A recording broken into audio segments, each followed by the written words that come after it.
প্রিয় শিক্ষার্থী, স্বাগতম তোমাদের সবাইকে আমার আজকের ক্লাসে। কেমন আছো সবাই? আশা করি সবাই ভালো আছো।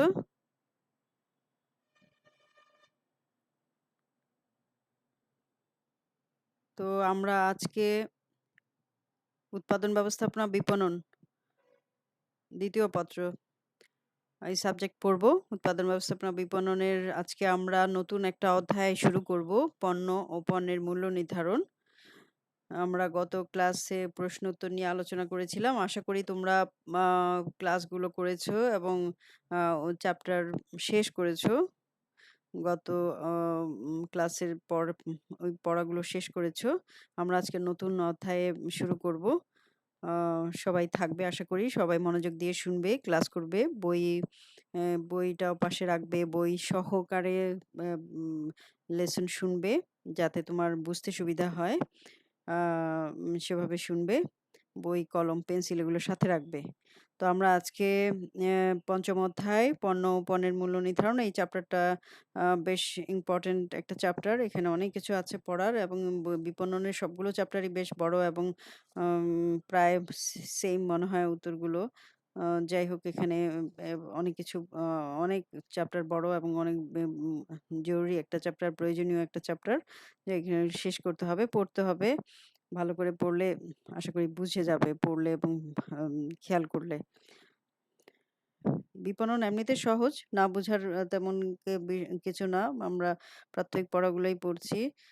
বিপণনের প্রথমে আমরা পড়ব হচ্ছে পণ্যের ধারণা। পণ্য কি? পণ্য কি এর আগেও অনেকবার অনেকভাবে আসছে এই বিষয়টা পণ্য। তো পণ্য ধারণা নিব। এখানে আবার পণ্যের যেহেতু পণ্য সম্পর্কে বলা এবং পণ্যের ধারণা মানে কাকে বলে, বিষয়টা কি একটা জানবো আবার। তো পণ্যের ধারণা দেখো, পণ্য কি? হ্যাঁ, এখানে আমরা পণ্যের ধারণা বলতে এখানে কাকে বলেই পড়বো। সহজ অর্থে সংজ্ঞাটা দেখো। সহজ অর্থে মানুষের প্রয়োজন ও অভাব মেটাতে পারে এমন সবকিছুকেই পণ্য বলি। আমরা এরকম সংজ্ঞা আরো পড়েছি। সহজ অর্থে মানুষের প্রয়োজন ও অভাব মেটাতে পারে এমন সবকিছুকেই পণ্য বলে। পণ্য বলতে বিক্রয়যোগ্য কোনো কিছুকে বোঝায় যা অর্থের বিনিময়ে ক্রয় বিক্রয় করা হয়। এটাও একটা সংজ্ঞা, এটাও পরেরটাও একটা সংজ্ঞা। তো সহজ অর্থে মানুষের প্রয়োজন ও অভাব মেটাতে পারে এমন সবকিছুকে আমরা পণ্য বলছি। অর্থাৎ যা কিছু দিয়ে মানুষ তার প্রয়োজন এবং অভাব মেটাতে পারে সেগুলোই পণ্য। আরো সহজভাবে বলতে গেলে যে মানুষের শারীরিক ও মানসিক চাহিদা পূরণ করতে পারে এমন দৃশ্যমান এবং অদৃশ্যমান সকল বস্তুকেই পণ্য বলে। আ আ আবার যে যেখানে বলতে পারি যে পণ্য বলতে বিক্রয়যোগ্য কোনো কিছুকে বোঝায় যা অর্থের বিনিময়ে ক্রয় বিক্রয় করা হয়। এটা বিপণনের দৃষ্টিতে। তো এই ক্ষেত্রে দেখো, আমরা জানি যে অ্যাম আ উল্লেখ্য যে অধিকাংশ পণ্যই আমরা জানি বস্তুগত হলেও সে তাছাড়াও রয়েছে ধারণা, সেবা, ব্যক্তি, সংগঠন, ঘটনা এবং স্থান, এই বিষয়গুলোকেও পণ্য বলে। এর মধ্যে আছে দেখো ধারণা, সেবা, ব্যক্তি, সংগঠন, ঘটনা, স্থান, এই সবকিছুকেই এই বস্তুগত না হলেও এগুলোকে আমরা পণ্য হিসেবে বিবেচনা করি। কিভাবে? দেখো, বস্তুগত আমরা জানি চাল, ডাল, প্রসাধনী, আসবাবপত্র এগুলো যেমন বস্তুগত পণ্য, ইত্যাদি হচ্ছে বস্তুগত পণ্য। আবার যেমন পরিবেশবাদী যে সংগঠনের আছে, পরিবেশবাদী সংগঠন আছে, সংগঠন, এটা হচ্ছে সংগঠন। পরিবেশবাদী সংগঠন যেমন নদী বাঁচাও, দেশ বাঁচাও, গাছ লাগান, পরিবেশ বাঁচান, এগুলো হচ্ছে ধারণা যেগুলো পণ্য। তারপরে ডাক্তারের সেবা, শিক্ষকের বক্তৃতা, নাপিতের যে চুল কাটা, সেলুন সেবা, পার্লার সেবা, এগুলো হচ্ছে সেবা। তারপর যাদের কথা এবং পরামর্শ জনগণ গ্রহণ করে, এলাকার জনপ্রতিনিধি যারা আছে, তারপর ব্যক্তি যারা, এরা নোবেল বিজয়ী যেমন ডক্টর ইউনূস, ক্লোজ আপ ওয়ানের বা যেকোনো একটা আ পা আম আ প্রতিযোগিতার যে বিচারক, হ্যাঁ? বিশেষ ব্যক্তি, এরা হচ্ছে অ্যা পণ্য, ব্যক্তি হিসেবে পণ্য। এরপরে যেমন জনগণের কল্যাণে নিয়োজিত যে আছে যে রেড ক্রিসেন্ট, তারপরে রেড ক্রিসেন্ট সোসাইটি, ভোক্তা অধিকার সংস্থা, ট্রান্সপারেন্সি ইন্টারন্যাশনাল বাংলাদেশ, এইগুলোকে বলবো আমরা সংগঠন, এগুলোও পণ্য। এবং জনগণের উম সংশ্লিষ্টতায় যে খেলা হয় যে বিশ্বকাপ ক্রিকেট, বিশ্বকাপ ফুটবল, বিপিএল, আইপিএল, তারপরে বিভিন্ন বিশ্বকাপ সুন্দরী প্রতিযোগিতা ইত্যাদি, এগুলো হচ্ছে এগুলোকে আমরা বলবো ঘটনা, যেগুলো পণ্য। এই সবগুলোই পণ্য। তো জনগণের যে মানসিক প্রয়োজন মেটাতে সক্ষম, সেগুলো যেমন আছে যে কক্সবাজার সমুদ্র সৈকত, তারপরে সিলেটের মৌলভীবাজার বা জাফলং, হ্যাঁ? উম এম তারপর আছে যে আমাদের ঢাকায় লালবাগ বা আহসান মঞ্জিল, লালবাগের কেল্লা, ব্রাহ্মণবাড়িয়ার তিতাস গ্যাস ফিল্ড, এই যে স্থানগুলো এগুলোকেও আমরা পণ্য বলবো। হুম?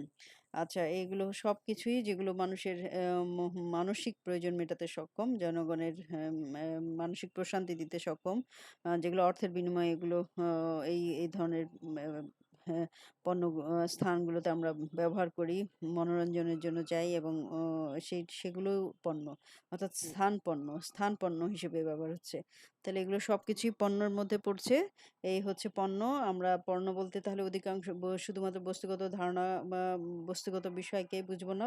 বস্তুগত, অবস্তুগত বিষয় ছাড়াও ধারণা, সেবা, ব্যক্তি, সংগঠন, ঘটনা, স্থান এগুলোও পণ্য হিসেবে বিবেচিত। এই ক্ষেত্রে ফিলিপ কটলার ও গ্যারি আমস্ট্রং এর উক্তি হচ্ছে, এর মতে হচ্ছে অভাব বা প্রয়োজন মেটাতে পারে এমন যা কিছু মানুষের মনোযোগ আকর্ষণ, গ্রহণ, ব্যবহার বা ভোগের জন্য বাজারে উপস্থাপন করা হয়, তাই হচ্ছে পণ্য। ফিলিপ কটলার এবং গ্যারি আমস্ট্রং এর উক্তি হচ্ছে, অভাব বা প্রয়োজন মেটাতে পারে এমন যা কিছু মনোযোগ আকর্ষণ, গ্রহণ, ব্যবহার বা ভোগের জন্য বাজারে উপস্থাপন করা হয়, তাই পণ্য। উল্লেখ্য যে অধিকাংশ পণ্য বস্তুগত হলেও আমরা যেটা আগে বলেছি ধারণা, সেবা, ব্যক্তি, সংগঠন, ঘটনা, স্থান এগুলো পণ্য হিসেবে বিবেচিত, যা কি করে ক্রেতাদের চাহিদা মেটাতে সক্ষম। অতএব পরিশেষে আমরা সংজ্ঞা হিসেবে বলতে পারি, অতএব বলা যায় মানুষের প্রয়োজন ও অভাব পূরণ করতে পারে এমন সব দৃশ্যমান দ্রব্য সামগ্রী বা অদৃশ্যমান সেবা সামগ্রীকে পণ্য বলা হয়, যা মানুষের মনোযোগ আকর্ষণ, অর্জন, ব্যবহার বা ভোগের জন্য বাজারে উপস্থাপন করা হয় অথবা বাজারে উপস্থাপিত থাকে, অর্থাৎ বাজারে বিদ্যমান থাকে। এই হচ্ছে পণ্য। তাহলে আমরা এতক্ষণ পণ্য কি বা পণ্যের ধারণা পেলাম, জানলাম।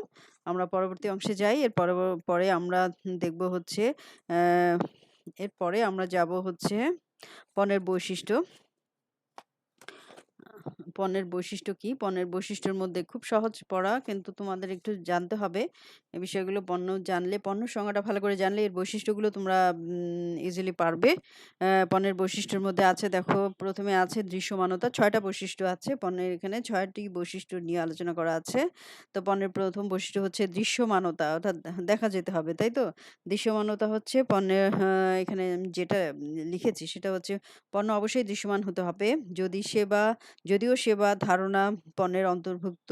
মূলত পণ্য বলতে উপযোগ মেটাতে পারে, অর্থাৎ উপযোগিতা আছে, উপকারিতা আছে, উপযোগ মেটাতে পারে, মেটাতে সক্ষম এমন দৃশ্যমান কোনো কিছুকেই বোঝায়। এটা হচ্ছে পণ্য, অর্থাৎ পণ্যর ক্ষেত্রে এটা দৃশ্যমানতা থাকতে হবে, অর্থাৎ পণ্য অবশ্যই দৃশ্যমান হবে। এই ক্ষেত্রে সেবা, ধারণা যেগুলো পণ্য হলেও আমরা জানি যে পণ্য অবশ্যই পণ্য বলতে দৃশ্যমান কোনো কিছুকেই বোঝায়। আচ্ছা, এরপরে আসছে ২ নম্বর হচ্ছে নির্দিষ্ট আকার। প্রতিটি পণ্যের নির্দিষ্ট একটি আকার থাকবে, শুধুমাত্র তরল পদার্থ ব্যতীত। আমরা জানি যে পণ্যের নির্দিষ্ট আকার থাকে। সব পণ্যেরই যে সমস্ত পণ্যের নির্দিষ্ট আকার আছে, এটি একটি বৈশিষ্ট্য। পণ্যের নির্দিষ্ট আকার থাকবে এবং প্রতিটি পণ্যেরই একটি নির্দিষ্ট কোনো একটি আকার থাকে। শুধুমাত্র পণ্যর ক্ষেত্রে তরল জাতীয় পণ্যর পদার্থের আকার থাকে না, যেটা পাত্র অনুযায়ী এর আকার পরিবর্তিত হয়। আচ্ছা, এটা হচ্ছে নির্দিষ্ট আকার। এরপরে যাও তোমরা ৩ নম্বর হচ্ছে স্থানের ব্যবহার। পণ্যের ক্ষেত্রে আ পণ্যের ক্ষেত্রে স্থানের ব্যবহার। স্থানের ব্যবহার স্থানের ব্যবহার আমরা আমরা আমাদের চারপাশে যে সকল দৃশ্যমান পণ্য দেখি, যেমন চাল, ডাল, বই, খাতা, কলম, তারপর গাড়ি, বাড়ি, মেশিন, এগুলো বলা হচ্ছে। এগুলো ইত্যাদি, এগুলো সবকিছুই কি করে? একটা স্থান দখল করে।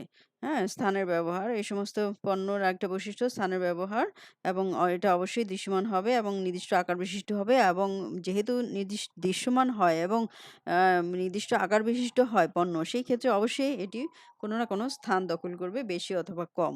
এটা হচ্ছে স্থানের ব্যবহার। এরপরে যাও সংরক্ষণযোগ্যতা।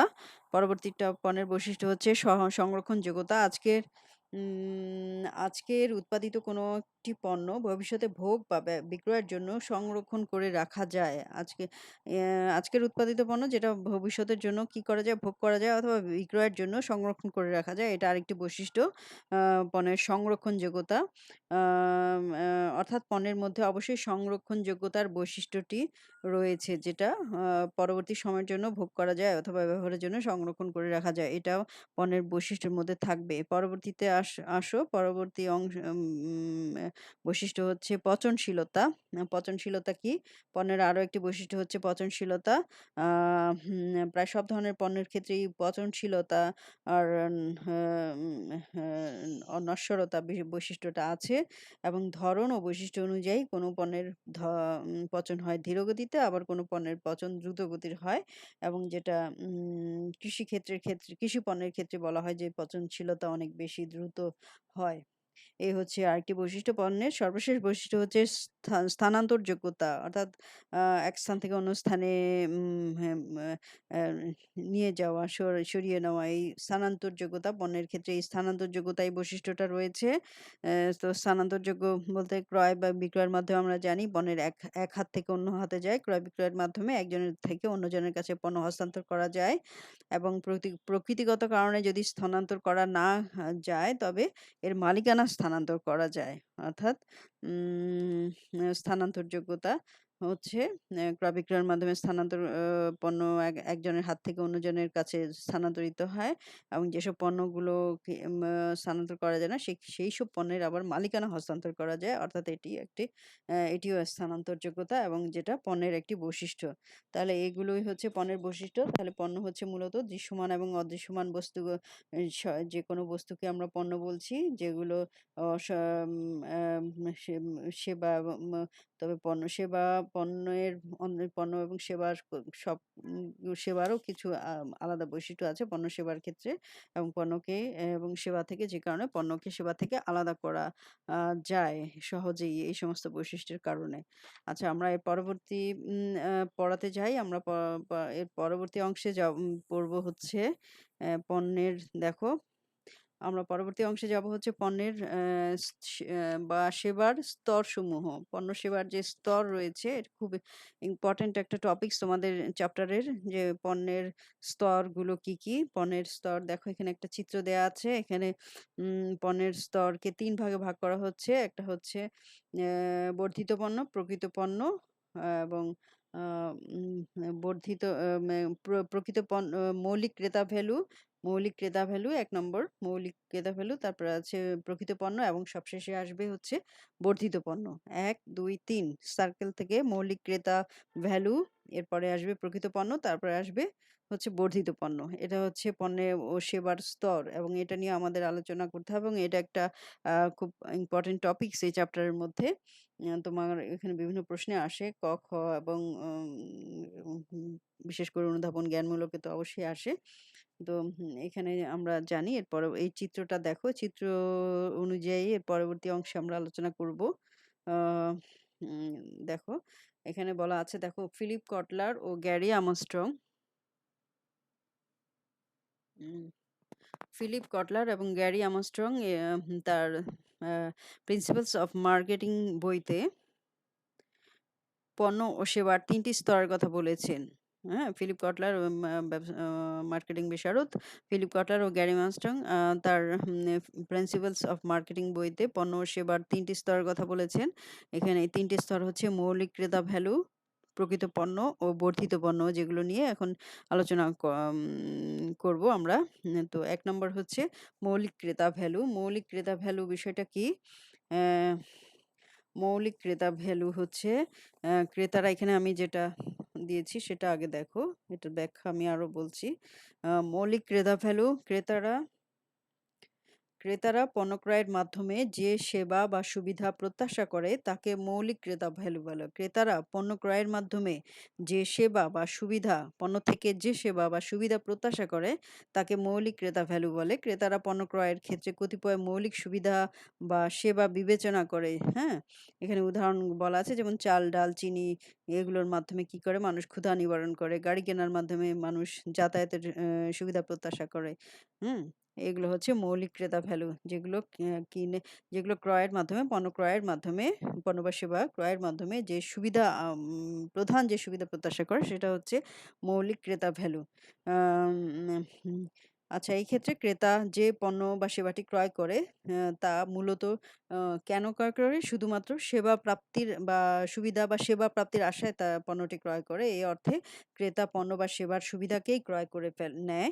যেমন আমরা এই যে এখানে বলা আছে, যেমন চাল, ডাল, চিনি এগুলার কেনার মাধ্যমে কি করে মানুষ ক্ষুধা নিবারণ করে। গাড়ি কেনার মাধ্যমে যাতায়াতের সুবিধা নিশ্চিত করে। হোটেলে রুম ভাড়া নেয়ার মাধ্যমে তার বিশ্রাম, ঘুম, টেলিভিশন কেনার মাধ্যমে বিনোদন, এইভাবে ইত্যাদি বিভিন্ন সেবা বা সুবিধা ক্রয় করে। হ্যাঁ? এগুলো হচ্ছে মৌলিক ক্রেতা ভ্যালু। অর্থাৎ মৌলিক সুবিধা হচ্ছে ক্রেতার পণ্য বা সেবা ক্রয়ের মাধ্যমে ক্রেতার প্রথম এবং প্রধান উদ্দেশ্য হচ্ছে পণ্য থেকে প্রাপ্ত সেবা বা সুবিধা, এবং যেটা মৌলিক সুবিধাই মূলত একটি পণ্যকে তার কাছে আরো বেশি গুরুত্বপূর্ণ করে তোলে। আচ্ছা, এই হচ্ছে মৌলিক ক্রেতা ভ্যালু। এরপরে যাও ২ নম্বর, প্রকৃত পণ্য। হুম? প্রকৃত পণ্য কি?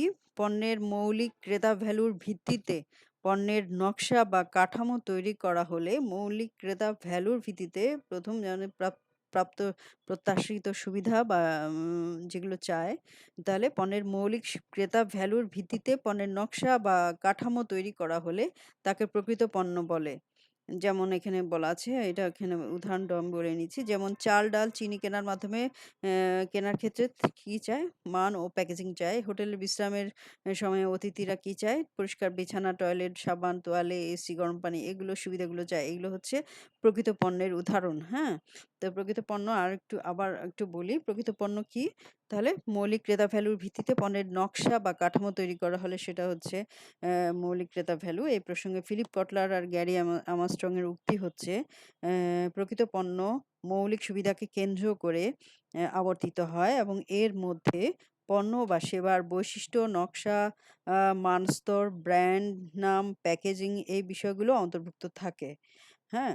অর্থাৎ এই ক্ষেত্রে ক্রেতা যে পণ্য বা সেবাটি ক্রয় করে, প্রকৃত পণ্যের ক্ষেত্রে, এক্ষেত্রে ক্রেতা যে পণ্য বা সেবাটি ক্রয় করে তাতে কতগুলো স্বতন্ত্র বৈশিষ্ট্য থাকবে।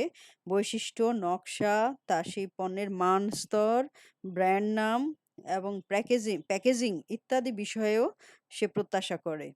মৌলিক ভ্যালু বা সুবিধাকে কেন্দ্র করে এই বিষয়গুলো, এই বৈশিষ্ট্য, নকশা, মান, ব্র্যান্ড, প্যাকেজিং, এই বিষয়গুলো ক্রেতা প্রত্যাশা করে। তাই এসব বিষয় বিবেচনায় রেখে এই বিষয়গুলোকে বিবেচনায় রেখে একজন বিপণনকারী পণ্যের প্রকৃত পণ্যর উন্নয়ন ও বিপণন করতে হয়। যেমন এখানে আমি উদাহরণ আগেই বলেছি, চাল, ডাল, চিনি কেনার ক্ষেত্রে ক্রেতা চাইবে মান এবং প্যাকেজিং, ভালো মান এবং প্যাকেজিং। হোটেলে বিশ্রামের ক্ষেত্রে অতিথিরা কি চাইবে?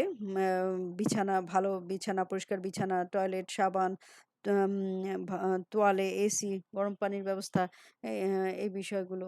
আম আ আবার টেলিভিশন কেনার ক্ষেত্রে কি চাইবে? টেলিভিশন যদি কেনার ক্ষেত্রে এটা একটি পণ্য, তাহলে সেক্ষেত্রে তারা ব্র্যান্ড, নাম, নকশা, এই বিষয়গুলোকে প্রাধান্য দিবে। হ্যাঁ? মৌলিক সুবিধার সাথে এই বিষয়গুলোকেও বিবেচনায় আনতে হবে এবং একজন বিপণনকারী অ্যা প এই বিষয়গুলোকে বিবেচনা করে পণ্য উন্নয়ন এবং বিপণন করার চেষ্টা করে থাকে।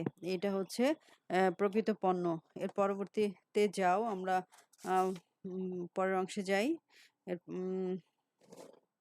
এই বিষয়গুলোই এখানে বলা আছে, যেগুলো আমি বলেছি।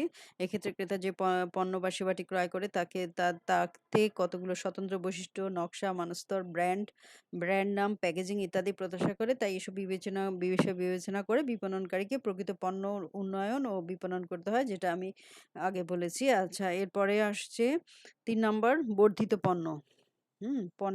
পণ্য সেবার পণ্যের ৩ টি স্তর থাকে। সবসময় খেয়াল রাখবা। একটা হচ্ছে মৌলিক ক্রেতা ভ্যালু, প্রকৃত পণ্য এবং বর্ধিত পণ্য। সবশেষে আসছে বর্ধিত পণ্য। বর্ধিত পণ্য কি? পণ্যের মৌলিক ক্রেতা ভ্যালু এবং প্রকৃত পণ্য ছাড়াও পণ্যের মৌলিক ক্রেতা ভ্যালু এবং প্রকৃত পণ্য ছাড়াও ক্রেতারা অতিরিক্ত যে সকল সুবিধা প্রত্যাশা করে সেগুলোকে বলা হয় বর্ধিত পণ্য। এ প্রসঙ্গে ফিলিপ কটলার ও গ্যারি আমারস্ট্রং বলেন, বর্ধিত পণ্য হচ্ছে প্রকৃত পণ্য ও এর সাথে প্রদেয় সুবিধা ও সেবাসমূহ। যেমন এখানে বলা আছে যে টিভি ফ্রিজ কেনার ক্ষেত্রে বিক্রয়ত সেবা ওয়ারেন্টি ক্রেতার নিকট বর্ধিত পণ্য হিসেবে বিবেচিত হয়। হুম আর বর্ধিত পণ্য হিসেবে বিবেচিত হয়। আবার আরেকটু বলি, আমি তোমার বইয়ের উদাহরণ দিয়ে বলি। যেমন হোটেলে রুম ভাড়ার ক্ষেত্রে রুমের মধ্যে টেলিভিশন, মানে অন্যান্য তোয়ালে, গরম পানি, এসি এগুলো ছাড়াও আরো কি চাইতে পারে একজন অতিথিরা? যে তারা কি চাইতে পারে? টেলিভিশন সেট, শ্যাম্পু, তাজা ফুল, লিফট সার্ভিস, নেট সার্ভিস, রুচিকর রুম সার্ভিসের ব্যবস্থা ইত্যাদি। এইগুলো হচ্ছে অতিরিক্ত প্রত্যাশা হিসেবে গ্রাহকদের বা ভোক্তাদের থাকতে পারে, অতিথিদের থাকতে পারে।